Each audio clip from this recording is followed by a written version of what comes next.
Selamat datang di Diomira Soccer, sajian seru sepak bola dunia hingga info hangat liga kita. Subscribe sekarang juga. Debut Xabi Alonso sebagai pelatih Chelsea berlangsung manis.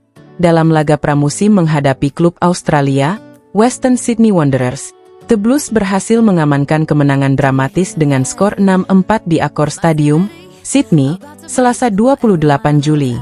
Meski sempat beberapa kali tertinggal, Chelsea mampu menunjukkan mentalitas kuat untuk membalikkan keadaan dan menutup pertandingan dengan kemenangan meyakinkan. Alonso memanfaatkan laga ini untuk menguji kedalaman skuadnya. Sejak awal ia menurunkan banyak pemain muda, dengan hanya beberapa nama senior seperti Liam Delap, Tosin Adarabioyo, Dario Esugo, dan Josh Acheampong yang mengisi susunan pemain utama. Kepercayaan itu langsung dibayar oleh Dušan Šatpajev yang membuka keunggulan Chelsea lewat tendangan keras. Namun keunggulan tersebut tak bertahan lama. Western Sydney Wanderers mampu bangkit dan berbalik memimpin berkat gol Anthony Pantazopoulos dan Aidan Hammond. Beruntung bagi Chelsea, Dario Esugo mencetak gol penyeimbang jelang turun minum sehingga babak pertama ditutup dengan skor 2-2. Memasuki babak kedua, Alonso mulai memasukkan sejumlah bintang utama seperti Cole Palmer, Estevao, dan João Pedro. Pergantian ini langsung mengubah ritme permainan Chelsea. Jamie Gittens membawa tim kembali unggul sebelum João Pedro tampil sebagai pembeda lewat torehan hat-trick yang memastikan kemenangan 6-4. Hasil ini menjadi awal yang menjanjikan bagi era Xabi Alonso di Stamford Bridge. Meski lini belakang masih terlihat rapuh setelah kebobolan 4 gol, ketajaman lini serang dan kedalaman skuad memberikan sinyal positif menjelang bergulirnya musim baru. Kemenangan ini sekaligus menjadi modal berharga bagi Alonso untuk terus membangun identitas permainan Chelsea selama rangkaian tur pramusim berlangsung. Kabar gembira datang bagi pencinta sepak bola di Indonesia. Sejumlah bintang dunia dipastikan akan tampil di Jakarta dalam rangka tur pramusim 2026-2027 yang mempertemukan Chelsea dan AC Milan di Stadion Utama Gelora Bung Karno, SUGBK, pada 8 Agustus mendatang. Nama-nama besar seperti João Felix, Cole Palmer, hingga Luka Modric diproyeksikan menjadi daya tarik utama dalam laga bertajuk Indonesia Super Cup 2026 tersebut. Kepastian ini disampaikan dalam konferensi pers penyelenggaraan pertandingan. Founder Nine Sport Inc., Arif Putra Wicaksono, mengungkapkan bahwa kedua klub akan membawa skuad terbaik mereka agar para penggemar di Indonesia dapat menyaksikan langsung aksi para pemain idola. Menurutnya, kehadiran klub-klub elit Eropa ini menjadi momentum penting setelah lebih dari 1 dekade Indonesia tidak menjadi tuan rumah laga pramusim tim-tim papan atas dunia. Tak hanya menjadi hiburan bagi pecinta sepak bola, pertandingan ini juga diyakini akan memberikan dampak positif bagi perekonomian nasional. Menteri Pemuda dan Olahraga Erick Thohir menegaskan bahwa pemerintah mendukung penuh penyelenggaraan laga tersebut karena diyakini mampu menggerakkan sektor pariwisata, perhotelan, transportasi, hingga penjualan tiket. Selain itu, pertandingan yang akan disiarkan ke puluhan negara ini juga dinilai dapat memperkuat citra Indonesia sebagai destinasi penyelenggara ajang olahraga internasional. Bagi Chelsea, tur pramusim ini menjadi kesempatan untuk mematangkan racikan tim di bawah pelatih anyar Xabi Alonso. Sementara AC Milan juga akan memanfaatkan laga ini sebagai bagian dari persiapan menghadapi musim kompetisi baru. Kehadiran pemain-pemain kelas dunia seperti Cole Palmer, João Felix, dan Luka Modric dipastikan akan menambah gengsi pertandingan sekaligus menghadirkan pengalaman langka bagi para supporter tanah air yang selama ini hanya menyaksikan aksi mereka melalui layar kaca. Chelsea kembali membuat kejutan di bursa transfer musim panas. Setelah dalam beberapa tahun terakhir identik dengan perekrutan pemain muda, kini The Blues dikabarkan membidik penyerang berpengalaman Brighton and Hove Albion, Danny Welbeck.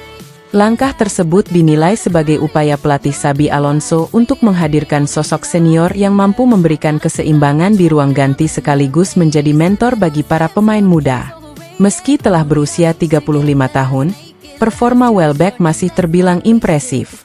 Musim lalu ia mencatatkan 13 gol di Premier League, membuktikan bahwa ketajamannya belum memudar. Pengalaman panjang bersama Manchester United, Arsenal, dan Brighton juga menjadi nilai tambah yang sulit ditemukan pada pemain muda.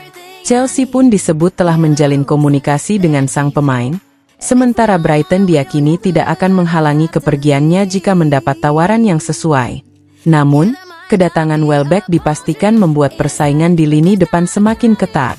Chelsea saat ini sudah memiliki sejumlah penyerang seperti Joao Pedro, Liam Delap, Nicolas Jackson, Emmanuel Emegha, hingga Marc Guiu. Kondisi tersebut membuat beberapa nama berpotensi menjadi korban demi memberi ruang bagi rekrutan baru. Nicolas Jackson disebut sebagai pemain yang paling mungkin dilepas karena masa depannya mulai dipertanyakan. Selain itu, Marc Guiu dan Liam Delap juga tidak sepenuhnya aman apabila Chelsea benar-benar merampungkan transfer Welbeck. Xabi Alonso tampaknya ingin membangun skuad yang tak hanya bertumpu pada talenta muda, tetapi juga dihuni pemain berpengalaman yang mampu meningkatkan kualitas dan mentalitas tim dalam persaingan di musim mendatang. Manchester United terus melakukan pembenahan skuad jelang bergulirnya musim 2026-2027. Kali ini, fokus perombakan menyasar sektor penjaga gawang. Setan Merah resmi mengamankan jasa kiper berpengalaman asal Wales, Karl Darlow, yang didatangkan secara gratis setelah kontraknya bersama Leeds United berakhir. Kehadiran Darlow diharapkan menambah kedalaman skuad sekaligus memberikan persaingan sehat di bawah mister gawang. Kiper berusia 35 tahun itu menandatangani kontrak berdurasi 2 tahun dengan opsi perpanjangan selama semusim. Pengalamannya yang panjang di sepak bola Inggris dinilai menjadi nilai tambah bagi tim asuhan Michael Carrick, terutama dalam membimbing para pemain muda dan menjaga stabilitas di ruang ganti. Darlow juga diharapkan siap menjadi pelapis yang dapat diandalkan ketika dibutuhkan sepanjang musim. Masuknya Darlow sekaligus memicu perubahan di posisi penjaga gawang.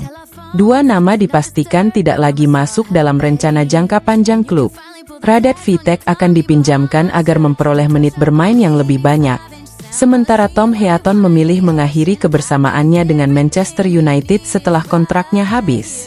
Langkah ini diambil sebagai bagian dari strategi klub untuk merampingkan komposisi skuad dan memberikan ruang bagi wajah-wajah baru.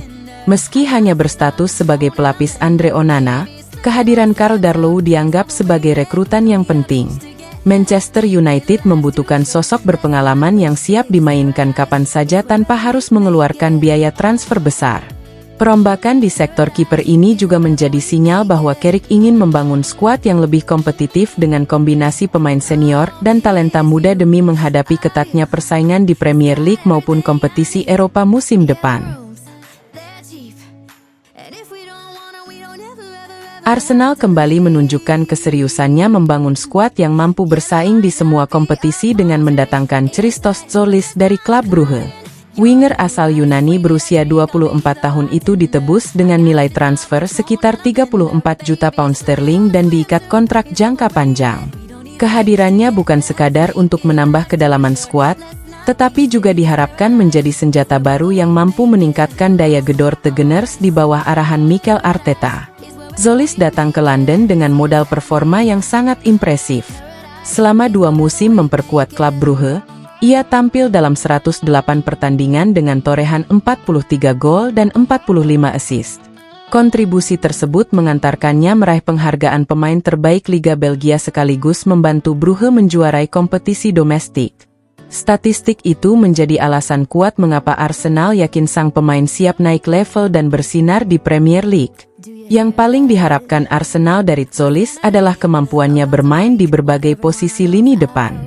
Meski lebih sering beroperasi sebagai winger kiri, ia juga mampu dimainkan di sisi kanan maupun sebagai gelandang serang. Fleksibilitas ini akan memberi Arteta lebih banyak variasi taktik, terutama setelah kepergian Leandro Trossard yang meninggalkan lubang di sektor kiri serangan. Selain memiliki kecepatan dan kemampuan menggiring bola yang baik, Zolis dikenal piawai menusuk ke kotak penalti, menciptakan peluang, serta memiliki penyelesaian akhir yang efektif menggunakan kedua kaki. Menariknya, perjalanan karir Zolis tidak selalu mulus. Ia sempat gagal menunjukkan potensi terbaiknya ketika membela Norwich City. Namun, kepindahannya ke Belgia menjadi titik balik yang mengubah karirnya secara drastis.